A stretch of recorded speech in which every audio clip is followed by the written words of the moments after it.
So with that, I'm very pleased to introduce Michael McGrath, the chair of the FIDO Government Deployment Working Group from OneSpan. Mike. Okay, thank you very much, Andrew, and hi, everyone.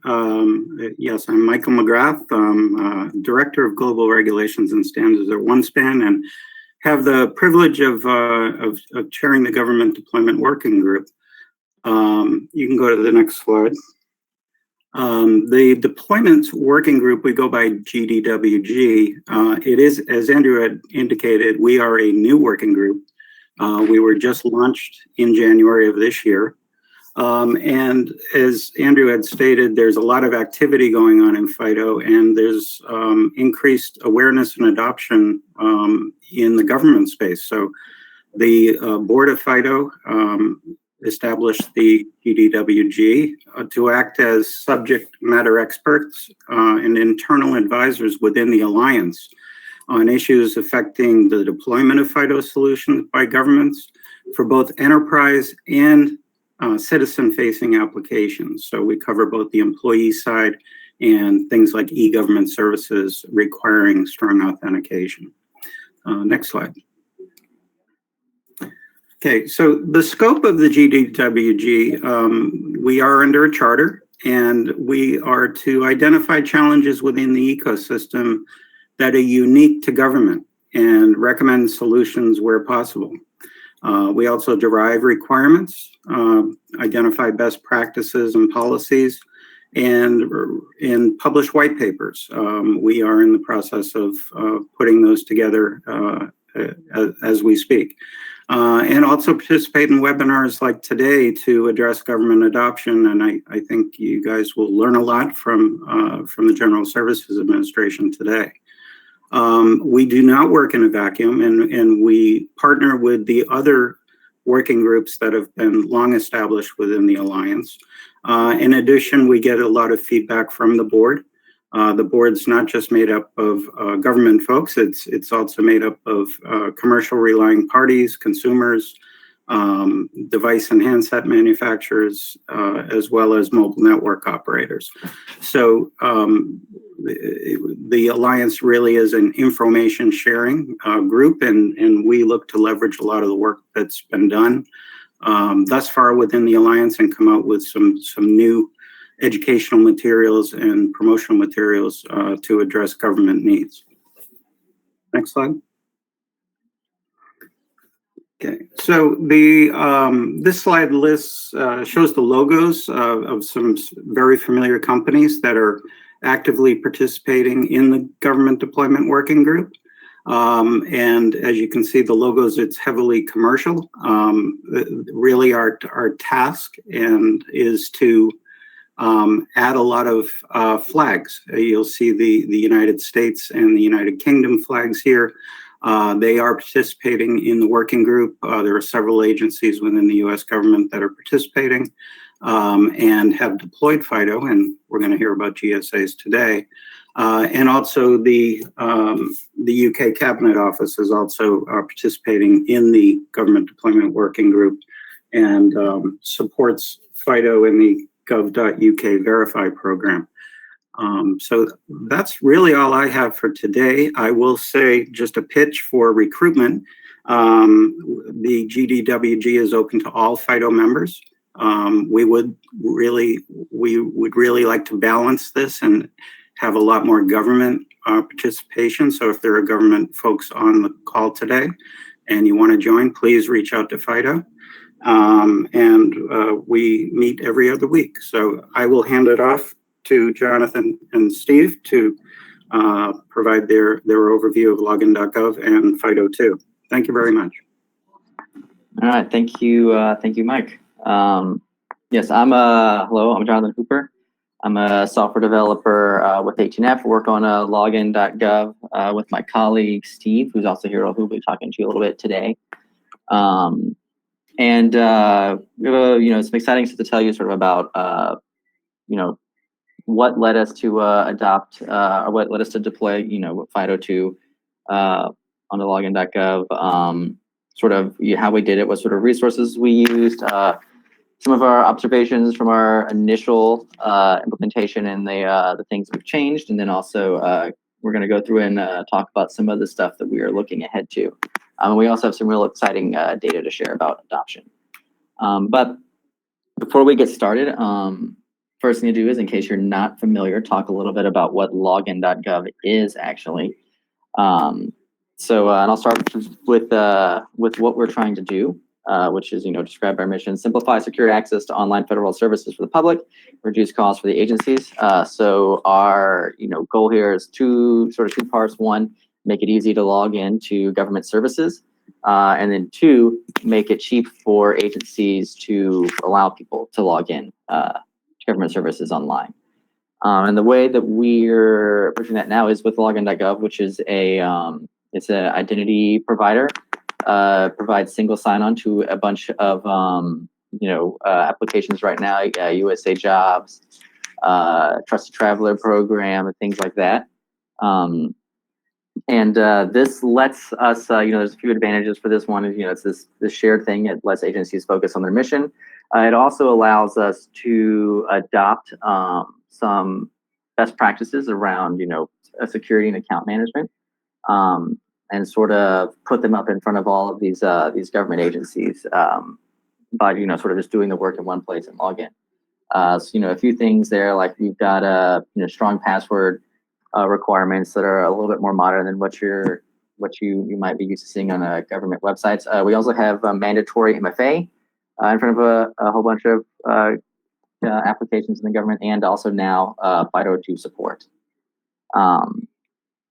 So this is what we decided we wanted to show you what our implementation actually looks like before we get going into it. So this is on enrollment or sign up. So whenever you sign up for a login.gov account, you put in your email address and password. We send you an email. You confirm your email, and then you set up MFA. We have this menu of MFA options that you can choose from. We call the FIDO2 part of that security key. So you choose security key. That throws up this screen here where you give it a nickname. Then we prompt you to stick your key into your computer or whatever. If it's a platform authenticator, touch your thumbprint. Generally just hand it off to the browser with FIDO, with the API, and then once you successfully enrolled, we show you this fun little screen here with the green check mark telling you that you've done that. And then on sign in, you put in your email address and password. We prompt you to put your key in and touch the button. And once you've done that, a nice little success screen, and then you go into your account. So yeah, there you go. Just a quick rundown of what it looks like, so that you can imagine something as we talk about it.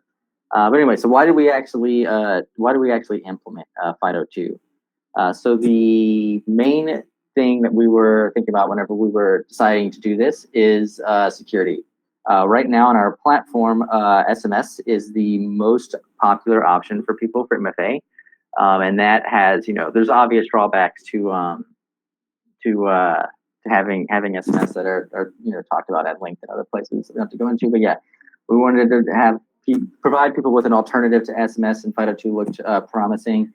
Also, we saw a lot of issues with phishing, especially around accounts that were controlling like banking information or stuff like that, with people actually phishing codes for to beat MFA.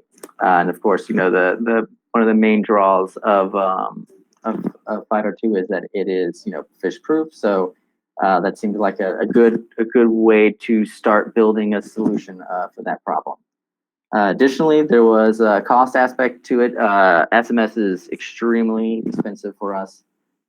We pay a lot of money to send a lot of codes to people every day. And then finally, there's a compliance component here as well. NIST 863B is the standard that describes how we should be doing authentication. There's some language in there. It's moved around and changed a little bit, but this is what it says as of today. The general gist is basically just that SMS is discouraged. You should be looking for alternatives. So we have a little bit of motivation to move away from SMS and start providing alternatives there. So with that, sort of with the why laid out, I'll hand off to Steve, who's going to tell us a little bit about the how. Hi, I'm Steve Ursioli. I'm an engineer on login.gov. I'm going to go through our implementation and the analytics we gathered. So the good news is all of our code is for login.gov is on open source and it's on GitHub. It's under repo H&F identity IDP. So we implemented FIDO2 in 1 2-week sprint last November.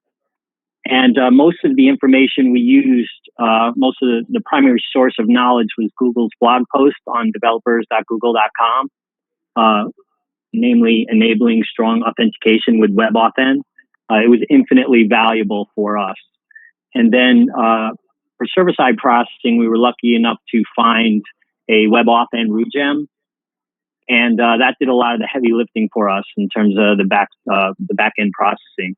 So with the combination of Google's blog and the Ruby gem, we were able to develop this solution very quickly.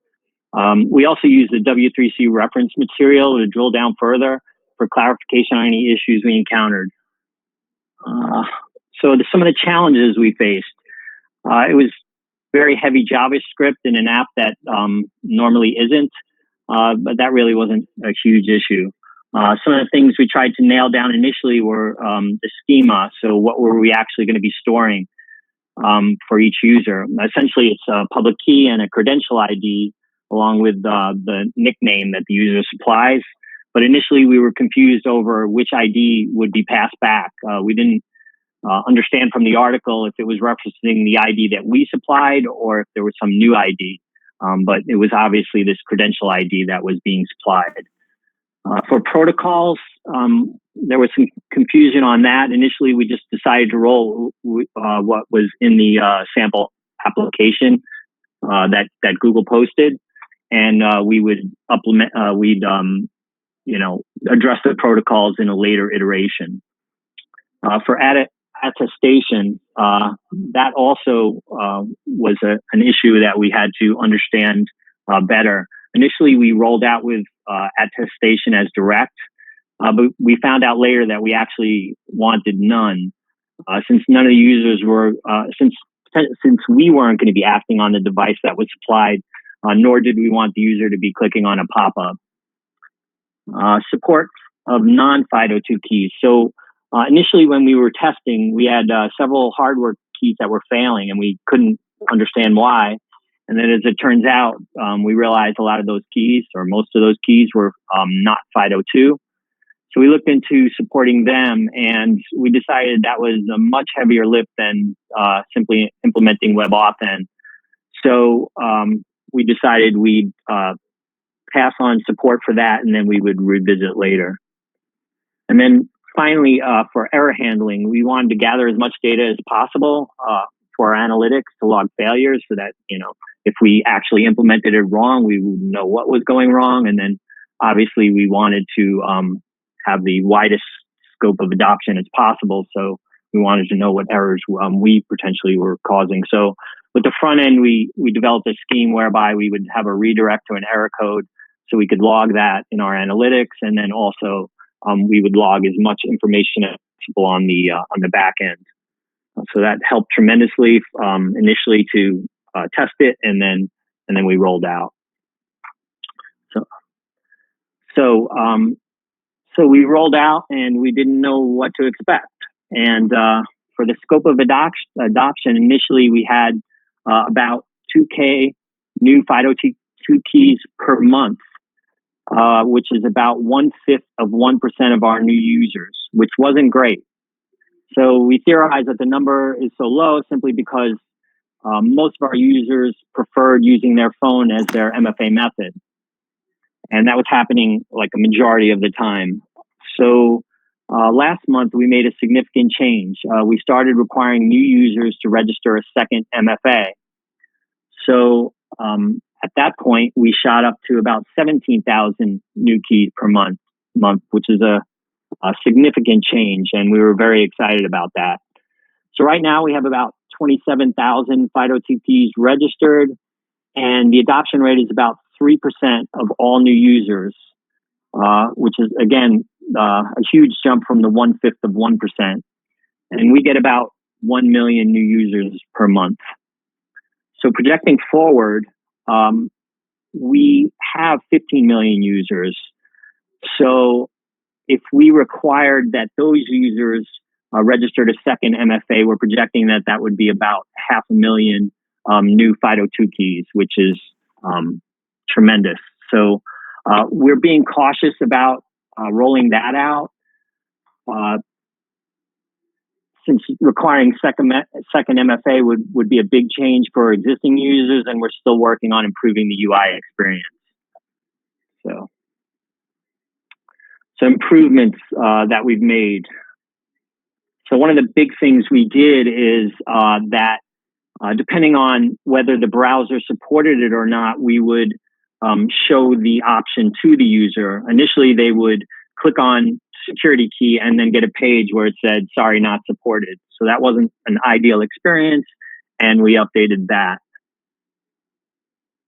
Next slide. Yeah. And then, yeah, this is me. One of the, obviously one of our more popular features is Remember Device. It's something that that users ask for whenever we have pretty much any MFA method that doesn't support it, because it does get annoying to type in your code every time. This is basically, UMFA on your laptop. You check Remember Device. You don't have to MFA on that laptop again for another 30 days. We did not initially support this for WebAuthn. The reason for that was on this screen to your left. What we did before was sort of a implementation that we saw elsewhere, where the user would insert their key, touch the button of the key or whatever they have to do, and then be immediately redirected to the next part of the flow. Like they'd be signed in, or they'd have to go to the next step to set up their account or whatever. And there wasn't really a place for a Remember Device checkbox in here, because the browser actually, once it shows that pop-up, sort of takes over, and the user's not able to interact with the screen, at least on most browsers. So there wasn't an opportunity for the user to choose to remember the browser. So we ended up adding this success screen in here, where the user could elect to remember this browser after they insert their key and verify it.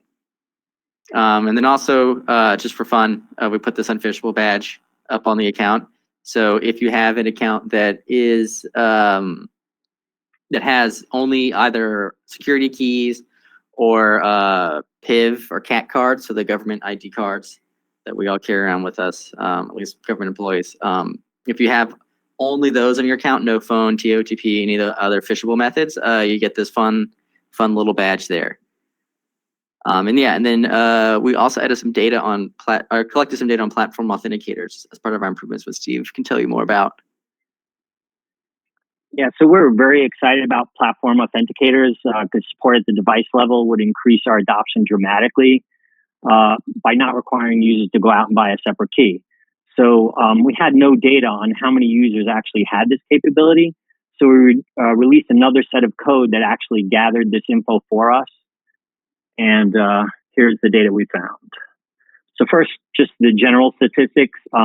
Majority of our users are desktop over mobile, which is contrary to the normal population. This is simply a function of the demographic that we currently support in the government. There are specific applications that we support, and it just so happens that those demographics lean towards more desktop. And then as far as browsers are concerned, Chrome is the dominant one, and followed by Safari. And then next slide. So here's the big data here is that 6% of our users have a device that can act as a platform authenticator. And so that kind of gives us a minimum upper bound on the adoption. And then obviously those users that have separate hardware keys would increase that upper bound. So, and that's, literally a double the adoption rate that we have now, right? So we're at 3%, and the minimum upper bound is 6%, maybe 1 or 2% more. So we're excited about potentially doubling our adoption. And next slide. So, so this is at the OS support. Users are mostly Windows, yet a majority of the users with platform authenticators are Android, which is 62% on the next chart there. So even though Android is only 11% of our users, it's responsible for 62% of our platform authenticators. Next slide. And then here is the screen that essentially allowed us to dramatically increase our adoption, where a user finishes setting up the first MFA, and then they're required to add another method. So we thank this screen tremendously. Yeah, the purpose for adding this was originally to increase or to help users with recovery. We wanted users to have a second method, so that if they lost their first one, they'd have another way to get back into their account. But it looks like a lot of people, when they get here, they shop around the options, and whenever they get to security key, it seems like many of them realize they can actually use their phone as a security key, and then enroll with that. So we're talking about Android users here who realize that their phone works on that page. Yeah, and the analytics on that actually says that 25% of the users actually visit that security key page. So it's pretty dramatic that they're actually looking at it. So we're excited that the platform authenticators would actually get a larger portion of those users. Which brings us to the next part, looking ahead at improvements that we want to make, things that we want to do to increase adoption. Sort of our challenges that we're finding here are letting people who can enroll with a WebAuthn or FIDO2 know that that's an option for them, and educate them about what it is and how to set it up, while at the same time not confusing the set of our users who are not able to do that, who don't have a key, don't have a platform authenticator, anything like that. So that part of it, both for users who are enrolling, so for our users who are signing up, and then again for our existing set of users, especially as the ease with which that you could set up a FIDO2 device, as it gets easier as time goes on and the technology gets better. So the big thing that we're really excited about, we've talked a lot about platform authenticators.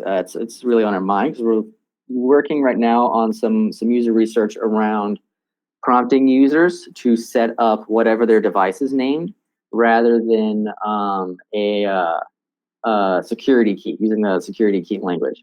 So we're doing some user research around this. So far, what looks the most promising to us is keeping the security key option for users who actually have the physical key, and then adding an additional option if a user visits with the platform authenticator, saying, use your Android phone, use your MacBook with like Touch ID, use your Windows Hello device, that sort of a thing, so that and then users will come in, they'll see that and be like, oh yeah, I can use the thumbprint reader on my phone or whatever. That's nice, and hopefully set it up. So yeah, like I said, we're doing a bunch of user research like this, user research around this, trying to figure out the best way to start introducing this to users, and it's really exciting. There's a few other things we're looking at. The big one, again, existing users are concerned. So we are generally working on adding MFA checkups for people who sign in. The reasoning for that is so that people change their phone number, they lose their backup codes, whatever. We can show them a prompt that says, hey, do you still have all of these methods? If not, would you like to replace one that you don't have with a method that you do have? And at that point, there's also an opportunity to inform users sort of about the increased security of using FIDO2 for their account, and hopefully encourage them to set one up then. So that's kind of like where our heads are at around improving it, and we do look forward to hopefully getting this adoption increased. So yeah, that is what I got. Thank you very much.